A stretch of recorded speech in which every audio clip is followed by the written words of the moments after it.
અબડાસા તાલુકાના નલિયા બજાર ચોકમાં આખલાઓનો ત્રાસ. આખલાઓના ત્રાસના કારણે અનેક વાર નાના મોટા નુકસાનો પણ થયા છે.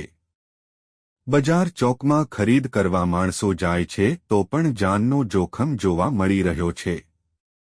આખલાના કારણે અગાઉ બાઇકોને નુકસાન થયું હતું.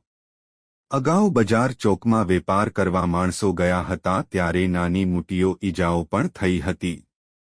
લોકચર્ચા એવી થઈ રહી છે કે આવા આખલાઓને પાંજરાપરમાં પકડીને મોકલી દેવું જોઈએ. સ્ટોરી રમેશભાઈ ભાનુશાલી, નલિયા, અબડાસા, કચ્છ.